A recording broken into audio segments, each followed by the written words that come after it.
Hello friends, இன்றைக்கி ஒரு சூப்பரான பொடி தான் பார்க்க போகிறோம். என்ன பொடின்றீங்களா? இருங்க சொல்கிறேன். அதுக்கு முன்னாடி என்னுடைய சேனலை முதல் பார்க்குறாங்க, சிம்பா நியூட்ரல் சேனலுக்கு சப்ஸ்கிரிப்ஷன் பண்ணிடுங்க ஃப்ரெண்ட்ஸ். உங்கள் ஃப்ரெண்ட்ஸ் வீட்டுக்கும் ஷேர் பண்ணிடுங்க. இன்றைக்கி என்னென்னா இட்லி பொடி தான், எங்கள் ஊர் ஸ்பெஷல் இட்லி பொடி தான் அரைக்க போகிறேன். நீங்களாம் எப்படி அரைப்பீங்கன்னா எனக்கு கமெண்ட் போடுங்க கண்டிப்பாக. அதுக்கு என்னென்ன தேவைகளும் பார்த்துடலாம். உங்களுக்கு ஒரு கப்பு ஃபுல்லாக உளுந்து, அதான் இது 200 கிராம் இருக்கும். அந்த ஃபுல் கப்பு ஃபுல்லாக உளுந்து எடுத்துருக்கேன். அதுக்கு தேவையானது நல்ல ஒரு 30 காஞ்ச மிளகாய். நீங்கள் நீட்டு காஞ்ச மிளகாயும் போடுங்க, குண்டுனாலும் போடுங்க, எதுனாலும் செய்தேன். எனக்கு வந்து குண்டு தான் நான் பெரும்பாலும் எல்லாமே யூஸ் பண்ணுவேன். நீட்டு மிளகாய் யூஸ் பண்ண மாட்டேன். அதனால் அப்படியே எடுத்து வச்சுக்கேன். காம்புலாம் கிளை தேவை, இது அப்படியே தான் இருக்கணும். அப்புறம் பெருங்காயம், இந்த பாருங்க, இந்த பெருங்காயத்தை நல்லா இப்படி காய வச்சு ரவுண்ட் பண்ணி வைப்பேன். ஏன்னா பெருங்காயம் தான் வாசனை. தூளும் இருக்குது, தூள் வேண்டாம் நமக்கு. பெருங்காயம் நமக்கு ரொம்ப வாசனையாக இருக்கும், சாப்பிட்றதுக்கும் அந்த மனம் அப்படி இருக்கும். உங்களுக்கு நம்ம ஒரு மினிமம் நீங்கள் 4 இட்லி சாப்பிட்டீங்க, அன்றைக்கி 8 இட்லி கண்டிப்பாக சாப்பிடுங்க. எங்களுடைய இட்லி பொடி இருந்தால் எல்லாருமே ட்ரை பண்ணி பாருங்கள் கண்டிப்பாக. அப்புறம் அதுக்கு தேவையானது பூண்டு ஒரு 7 பொடி எடுத்துக்க. அது கொஞ்சம் கத்தியில் பொடிசாக அரிஞ்சிக்கலாம். எல்லாத்தையும் வறுக்கும் போது அரிஞ்சிக்கலாம். சீரகம் நல்லா ஒரு ஸ்பூன் சீரகம் எடுத்து வச்சுருக்கேன். நமக்கு செரிமானத்துக்கும் நல்லது, எல்லாத்துக்குமே நல்லது. அப்புறம் கருவேப்பிலை, முடி வளர்ச்சியை தூண்டும் கருவேப்பிலை, அதுவும் நல்லா ஒரு கை குத்தி எடுத்து வச்சுருக்கேன். ஏன்னா அது நல்லா நம்ம உளுந்து கூட வறுக்கும் போது சூப்பராக ரெடியாக. எண்ணெய் கிண்ணெய் எதுவுமே ஊற்ற போகிறது இல்லை. எல்லாமே ஆரோக்கியமாக இருக்கும், எல்லாமே சுவையாக இருக்கும். செஞ்சு பாருங்களேன் கண்டிப்பாக. ஒரு வாட்டி இட்லிக்கு அவ்வளோ சூப்பராக இருக்கும். தோசைக்கு நீங்கள் மேலேயே அப்படியே தூவலாம். நம்ம பொடி தோசை மாதிரி செஞ்சு சாப்பிட்லாம், அவ்வளோ டேஸ்ட் சேர்ந்து. அதனால் கண்டிப்பாக அதை ட்ரை பண்ணுங்கள். இப்போ நம்ம ஒன்று வறுக்க போயிடும். ஃபஸ்ட்டு பெருங்காயத்தை வறுத்துறோம். பெருங்காயத்துக்கு மட்டும் சும்மா ஒரு 1/2 ஸ்பூன் எண்ணெய் ஊற்றி வறுக்க போயிடுங்க. அப்போ தான் அந்த பெருங்காயம் வறுபடும். உங்களுக்கு சப்போஸ் பெருங்காயம் வேண்டான்னா, பெருங்காயம் கட்டி இல்லைன்னா இப்படி தூள் கூட நீங்கள் போட்டுக்கலாம். அந்த மாதிரி தூளுங்களை நீங்கள் போட்டுக்கங்க. ஏன்னா தூளுடைய வாசனை வந்து கொஞ்சம் கம்மியாக தான் இருக்கும். பெருங்காயம் வாசனை தான் சூப்பராக இருக்கும், கட்டி தான். அதுக்காக தான் கட்டி எடுத்து வச்சுருக்கேன். இப்போ நம்ம ஸ்டவ் பற்ற வச்சு ஒன்று வறுத்துடுவோம். ஸ்டவ் பற்ற வச்சுருவோம். ஒரு கடாயை வச்சுருவோம்.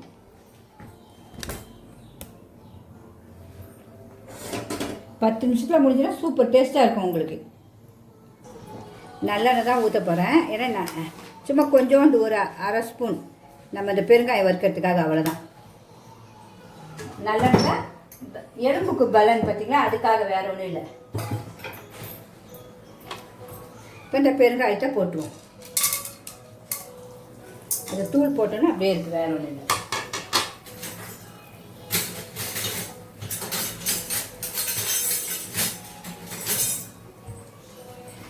கைவிடாமல் கிண்டுங்க. நல்லா இப்படி கலர் பொரிஞ்சிடும். அப்போ நமக்கு அரைக்கும் போது சூப்பராக அரைப்பட்டுரும். உங்களுக்கு பெருங்காயம்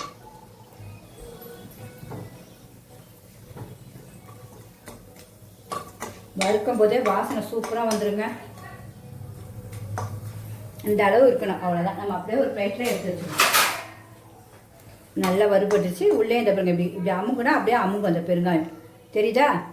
அது அப்படியே உள்ளே காஞ்சோன்னு வறுபட்டோம். நமக்கு இதுதான் மெயின்.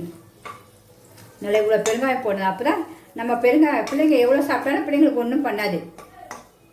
அவ்வளோதான். அடுத்தது இந்த உளுந்தை அப்படியே போட்டுற வேண்டியதான். உளுந்தா பொறுமையாக கைவிடாமல் வறுக்கணும். ஸ்லோவில் வச்சு தான் வறுக்கணும். நீங்கள் ஹையில் வச்சு வறுக்கக்கூடாது. கலர் நல்லா ப்ரௌனிஷாக வந்தோன்னு எடுக்கணும். வாசனை அப்படி சூப்பராக வரும் உளுந்து வறுத்தோன்னே. வேறு எந்த பருப்பும் போட மாட்டேன். கடலைப்பருப்போ உடச்சக்கடலை எதுவுமே போட மாட்டேன். எங்கள் ஊர் திருநெல்வேலி சைடு தூத்துக்குடி, மூக்குக்குடி, நேசத்தெல்லாம் யாரும் சொல்லுங்கள். அவங்களாம் ஒரு லைக் பண்ணுங்கள் கண்டிப்பாக. நம்மளுடைய இட்லி பொடி இப்படி தான் நீங்களும் அரைப்பீங்களான்னு சொல்லுங்கள் கண்டிப்பாக. இதெல்லாம் எனக்கு எங்கள் பாட்டி எங்கள் அம்மாங்க சொல்லி கொடுத்தது தான். இப்போ இது கொஞ்சம் நல்லா வறுத்துருவோம். இது வறுக்கும் போதே நம்ம இந்த பூண்டையை அப்படி கட் பண்ணி போட்டுருவோம். ஏன்னா பூண்டு வந்து உங்களுக்கு முழுசாக இருந்தால் டக்குன்னு நமக்கு உள்ளே வேகாது, வேறு ஒன்றும் இல்லை. அதுக்காக தோலோடு தான் எல்லாமே போடுங்க. அவ்வளோ ஸ்ட்ரென்த்து உங்களுக்கு பூண்டு கூட. என்னுடைய சமையல் பிடிச்சதா கண்டிப்பாக ஒரு லைக் பண்ணுங்கள் ஃப்ரெண்ட்ஸ். எல்லாமே வீட்டு முறைப்படி தான் செய்வேன். எதுவுமே இந்த கெமிக்கல் ஐட்டமே இருக்காது நம்ம இதில். அதான் ஆரோக்கியம் உங்களுக்கு. ஏன்னா எல்லாமே இப்போ கடை ஃபுட்டு உங்களுக்கு வந்து கெமிக்கல். நம்ம அதுமாதிரி வீட்டுக்கு எல்லாருக்கும் இப்படி செஞ்சு கொடுத்துடணும். ஃபாரின்ல பிள்ளைங்க இருந்தால் கூட நீங்கள் இப்படி செஞ்சு கொடுத்துடலாம் பாக்ஸில். இப்போ கொஞ்சம் கலர் மாறி இருக்குது. நம்ம இந்த கருவேப்பிலையே போட்டுருவோம். ஏன்னா கருவேப்பிலையே உங்களுக்கு பச்சை கருவேப்பிலை, ஃப்ரெஷ்ஷான கருவேப்பிலை தான். அதனால் அதுவும் நல்லா பொறுன்னு உங்களுக்கு பொரிஞ்சிடும் இதில். அதையும் போட்டு அப்படியே காஞ்ச மிளகாவும் போட்டுருவோம். சீரகம் மட்டும் லாஸ்ட்டு. காஞ்ச மிளகாய் இதிலே வச்சுருவோம். எண்ணெய் கிண்ணெல்லாம் தலை நொடிலாம் வராது உங்களுக்கு. நீங்கள் தைரியமாக போட்டு எல்லாருமே வறுக்கலாம். சோளையிலே வறுப்போம். நல்லா கலர் மாறணுன்னு எடுத்துட வேண்டியதான் நம்ம. உப்பு சுவைக்கு மெயின் போனால் உப்பு காட்டினா உப்பு அப்புறம் நமக்கு தேவைக்கேற்ப போட்டுக்கலாம். இப்போ கலரும் நல்லா மாறிடுச்சு உங்களுக்கு, நல்லா கோல்டன் ப்ரௌனில். இந்த டைமில் உப்பு தேவைக்கேற்ப உப்பை இதிலே போட்டு வறுத்துங்க. உப்பு வறுக்கிறது அவ்வளோ நல்லா, நான் இந்த கல் உப்பு வறுத்து தான் போட்டிருக்கேன். உங்களுக்கு சீரகத்தையும் போட்டுருவோம். எல்லாமே சூப்பராக இருக்கும். சீரகத்தையும் போட்டு 2 நிமிஷம் சீரகம் அப்படியே வறுபட்டோன்னா ஆஃப் பண்ணிட வேண்டியது, அவ்வளோதான். இது நல்லா ஆறினோன்னு மிக்ஸில் அரைச்சி நம்ம டப்பாவில் எடுத்து வச்சிங்கன்னா நமக்கு 3 மாதத்துலேருந்து 1 வருஷத்துக்கு கிடையவே கிடையாது இந்த இட்லி பொடி. அவ்வளோ சூப்பராக இருக்கும். நீங்கள் அதனால் கண்டிப்பாக இதை எல்லாருமே செஞ்சு சாப்பிடுங்க கண்டிப்பாக ஃப்ரெண்ட்ஸ். இப்போ அரைச்சிட்டு நம்ம பார்ப்போம். இட்லி கூடயும் சாப்பிட்லாம்,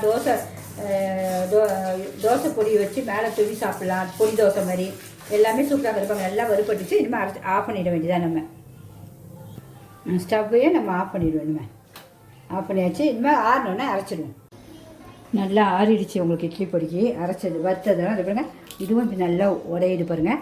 அதுமாதிரி கருவேப்பிலையும் நம்ம பச்சை கருவேப்பிலை தான் போட்டால் இந்த பாருங்கள் எவ்வளோ தூள் ஆகுது பாருங்கள். எல்லாமே இப்படி இருக்கணும். அதுமாதிரி பூண்டும் நீங்கள் பாருங்கள், பூண்டும் இப்படி நல்லா இப்படி அமுங்கிடும். எல்லாமே வறுபட்டு சூப்பராக இருக்கும். இப்படி இருந்தால் தான் அந்த இட்லி பொடி அவ்வளோ சூப்பராக இருக்கும். இப்போ நம்ம மிக்சியில் சூப்பராக நைஸாக அரைச்சிடணும் உங்களுக்கு.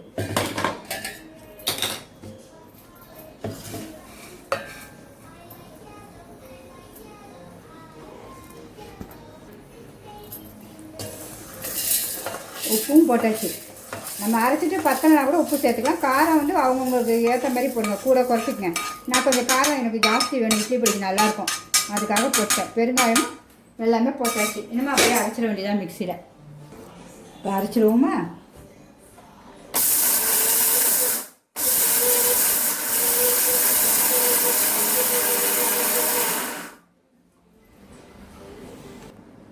இப்போ திருப்பியும் கொஞ்சம் அரைச்சிடுவோம்.